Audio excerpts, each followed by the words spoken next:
پاکستان میں تیزی سے الحاد کے بڑھتے ہوئے رجحان کے خوف سے پاکستانی حکومت نے میرا چینل بلاک کر دیا ہے، جس کی وجہ سے آپ میری ویڈیوز تو دیکھ سکتے ہیں لیکن چینل نہیں۔ اس کو دور کرنے کے لیے آپ یوٹیوب پر اپنی پروفائل پر کلک کیجئے اور اپنی لوکیشن کو پاکستان سے بدل کر کوئی اور مہذب ملک جہاں آزادی سوچ پر کوئی پابندی نہیں اسے چوز کر لیں۔ اگر آپ آئی فون یوز کرتے ہیں تو اسی طرح اپنی پروفائل پر ٹیپ کریں، پھر سیٹنگز میں جائیں، پھر جنرل اور پھر لوکیشن سے کوئی اچھا سا مہذب ملک چوز کر لیں۔ اگر آپ اینڈرائیڈ استعمال کرتے ہیں تو ادھر بھی لوکیشن چینج کر سکتے ہیں۔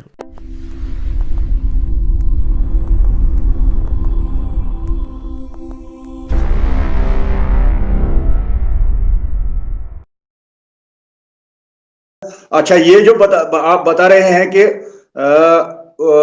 یہ جو اسلام کی تعلیمات ہے آپ کو ان کے ساتھ کوئی مطلب آپ کا جو مائنڈ سیٹ ہے وہ اس کو نہیں مانتا ہے، تو یہ ذرا مجھے بتائیے، آپ نے ابھی ایک مسئلہ چھیڑا ہے، آپ بتا رہے تھے کہ ہم ابھی آپ رشیا کی ہم تعریف کیوں کر رہے ہیں جبکہ امریکہ نے اس طرح سے کیا ہمارے ساتھ، تو مجھے بتائیے کیا یہ دونوں طرف سے قتل ناحق ہی ہوا ہے نا انسانوں کا، تو کیا قرآن نے اجازت دی ہے؟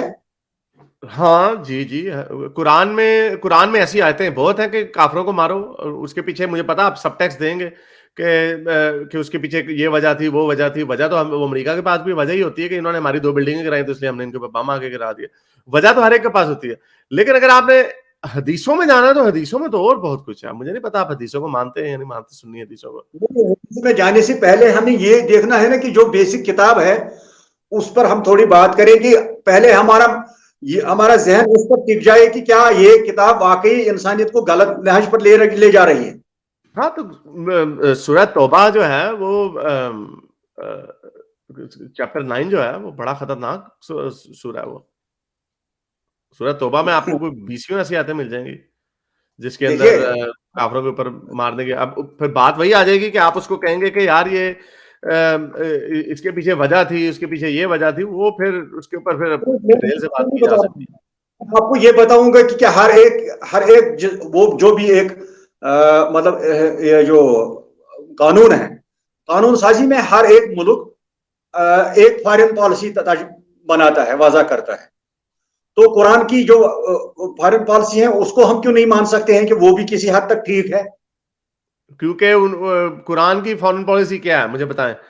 قرآن کی فارن پالیسی نہیں ہے کہ جو آپ کے ماتحت جو اہل کتاب ہیں، کافروں کو تو بالکل بھی نہیں ہے۔ وہ جو آیت ہے سورہ توبہ کی 29ویں آیت ہے میرا خیال، یا 19ویں آیت ہے کہ ان سے جزیہ لو، ان کو ذلیل کر کے ان سے جزیہ لو۔ تو بتائیں امریکہ کے آج کل کے کون سے ملک میں، ایون اسلامی ملکوں میں بھی، ایون سعودی عرب میں بھی جہاں پہ شریعت ہے، وہ بھی ایسا نہیں کر سکتے کہ کافروں کو، جو یہودی عیسائی ان کے ملک میں ہیں جنہوں نے بلڈنگیں ان کی کھڑی کی، ان کو مار کے ان سے جزیہ لیں۔ تو قرآن کی فارن پالیسی تو چھوڑ دیں، آپ اس کا پوائنٹ سن لیں۔ کیا ہر زمانے کے حساب سے لوگ اپنے اپنے سوچ کے حساب سے قوانین مرتب کرتے رہے ہیں، اور اسی کے حساب سے فارن پالیسی۔ اب رسول اللہ نے جو 5 خط لکھے، بیزنٹین کو لکھے، پرشیا کو لکھے، مصر کے لوگ کو لکھے کہ جی اسلام قبول کرنا ورنہ میں نے گھوڑے تم پہ چڑھا دینے۔ کیوں؟ کون ہو بھائی آپ؟ کیوں امریکہ آپ کو لکھے بم مارے کہ ہاں بھائی تم سارے کرسچن ہو جاؤ، ایتھیسٹ، چائنا مارے سارے ایتھیسٹ ہو جاؤ ورنہ میں آ رہا ہوں بم گرانے؟ کیوں؟ تو یہ ساری پالیسیاں جو ہے آپ یہ وقت کے ساتھ بدلتی رہتی ہیں۔ ہم نے آج پوسٹ سیکنڈ ورلڈ وار کے ہم نے ایک ایسی دنیا بنا دی ہے جس میں یہ سارے پرانے نظام جو ہیں، مسیحیوں کی صلیبی جنگیں بھی ہیں، انہوں نے اسپینش انکویزیشنز کی، وہ بھی بڑے غلط کام کیے۔ ساروں کی جو پرانے زمانے کی لوگوں کے اقدار، ان کے قوانین، ان کی ویلیوز جو ہیں وہ ہمیں صاف پتہ لگتی ہیں کہ یہ پرانے زمانے کے لوگ تھے، ان کی گنجائش آج کل کے زمانے میں بالکل نہیں ہے۔ قرآن کا بھی وہی معاملہ بالکل نہیں ہے، گنجائش نہیں ہے۔ لیکن جہاں تک آپ یہ جو بتا رہے ہیں کہ اس کا جو یہ جو سسٹم قرآن نے دیا ہے وہ بالکل ٹھیک نہیں ہے، ٹھیک ہے نا، یہ انسانی کے لیے ٹھیک نہیں ہے، تو ہمیں آج کل کے کس قانون میں ہمیں یہ ملتا ہے کہ قرآن کی یہ آیت اسی سورہ مائدہ میں، اس میں سورہ یہ جو آپ بتا رہے تھے ابھی سورہ توبہ میں ہے، من قتل نفس بغیر نفس فقط قتل الناس جمیعا، کہ جس نے ایک انسان کو بغیر حق کے قتل کیا اس نے پوری انسانیت کا قتل کیا, کیونکہ اس سے پھر فساد پھیلتا ہے, ایک ایک کو مارے گا, دوسرا دوسرے کو, تیسرا تیسرے کو, پھر یہ فرق پڑتا جائے گا. تو مجھے بتائیے اس سے اچھا سسٹم آج کل آپ ذرا بتائیں گے کہ مغربی دنیا میں کہاں ہے, یا ہمارے اس سب کانٹیننٹ میں کہاں ہے؟ میں آپ کو بتاتا ہوں, سارے ویسٹرن کنٹریز میں سوائے امریکہ کے, آسٹریلیا, نیوزی لینڈ میں ساری جگہ پہ ہے. آپ کو پتا ہے یہاں پہ تو قاتل کی بھی سزا موت نہیں ہے, یہ تو قاتل کی بھی جان نہیں لیتے. ٹھیک ہے, کوئی نفسیاتی بیمار ہوگا اس کو قتل, اس کو تو اسلام بھی چھوڑتا ہے. نہیں, آپ نے کہا نا, آپ نے کہا اس سے بہتر دو کہ یہاں پہ کہا کہ جو ناحق کسی کو مارے گا جان لے گا, یعنی آپ نے یہ بتایا نا کہ جس نے انسانیت کے قتل کیا اس سے اگلی آیت بھی پڑھ لیں, جو زمین میں فساد رہا ہے اس کے ہاتھ پیر کاٹو الٹے مخالف سے مسے. ایسا بھی کوئی قانون نہیں ہے. لیکن میں نے آپ کو بتایا ہے کہ اسلام نے, سن لیں میرا بات, آپ نے کہا نا کہ اس سے اچھا کیا ہے.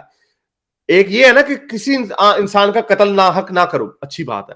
اس سے اچھا اور کیا ہو سکتا ہے؟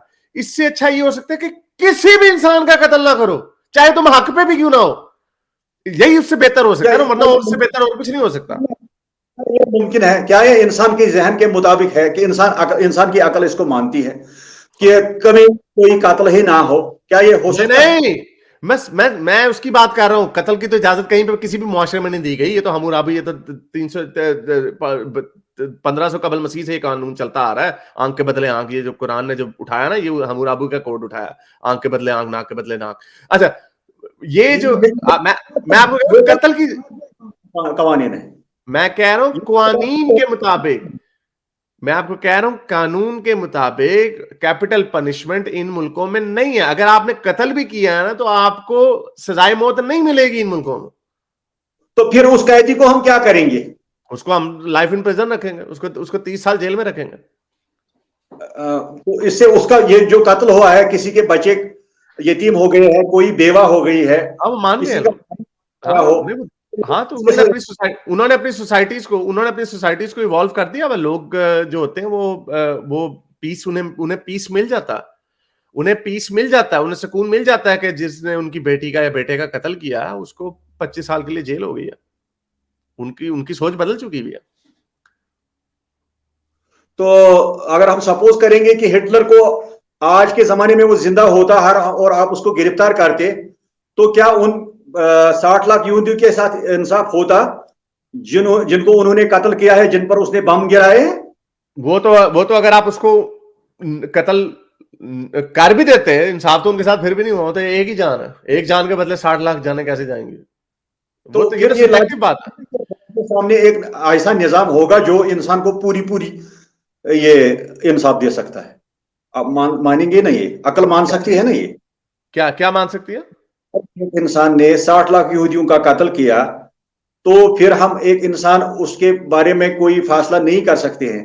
تو ایک حاکم الحاکمین ہو سکتا ہے جو اس کو پوری طرح سے یہ سزا دے سکتا ہے. یہ تو آپ کی خواہش ہو سکتی ہے نا, اس کا حقیقت سے تو کوئی تعلق نہیں ہے نا. میری خواہش ہو سکتی ہے کہ مجھے خوبصورت سی عورت ملے, میرے ڈھیر سارے بچے ہوں, میرے پاس ڈھیر سارا پیسہ ہو. یہ ہماری خواہش تو ہو سکتی ہے. انسان میرا حق نہیں بنتا کہ میرے پاس پرائیویٹ جیٹ بھی ہو, 4 گاڑیاں بھی ہوں. یہ تو خواہش ہو سکتی ہے انسانیت کی. اس کا حقیقت میں ہونا تو تعلق نہیں ہے اس کا. میں خواہش کی بات نہیں کر رہا ہوں, میں نفسیاتی طور پر انسان کا ضمیر ہے, نفس سے ہی خواہش آتی ہے نا. خواہش نفس سے ہی آتی ہے نا. ہاں آتی ہے, نفس سے ہی آتی ہے خواہش. تو یہ اس کے ہم انکار نہیں ہے. چلیے, اگر یہ میرا نہیں ایک سیکنڈ, یہ پوائنٹ آپ کو سمجھ آ گیا نا کہ خواہش نفس سے ہی آتی ہے. یہ ہماری خواہش ہے کہ ہمیں انصاف ملنا چاہیے. بہت سارے لوگ ہیں جن کو انصاف نہیں مل پاتا. بہت ساری لاشیں ہوتی ہیں جو ان کے قتل سالو نہیں ہو پاتے, وہ بچ جاتے ہیں وہ لوگ. یہ ہماری خواہش ہے کہ چلو تینوں اللہ پوچھے, تجھے اللہ پوچھے گا ایک دن. یہ خواہش ہو سکتی ہے. کسی نے آگے بتایا اوپر بڑے چھتر پڑا رہے ہیں مجھے. یہ خواہش ہے ہماری, یہ نفس کی خواہش ہے, انصاف کے ہونے کی خواہش. اور یہ باقی جانداروں میں بھی ایکسپیریمنٹ کیے گئے ہیں کہ انصاف کی خواہش کمپلیکیٹڈ دماغوں میں یہ خواہش ہے. اس کا حقیقت سے ہونا نہ ہونا اس کا اس سے کوئی تعلق نہیں ہے. چلیں آپ ٹو ریپ دس اپ. میرے اس نیک کام کو جاری رکھنے کے لیے مجھے پے پیل یا پیٹریون پہ ضرور سپورٹ کیجیے تاکہ میں اپنا پیغام زیادہ سے زیادہ لوگوں تک پہنچا سکوں.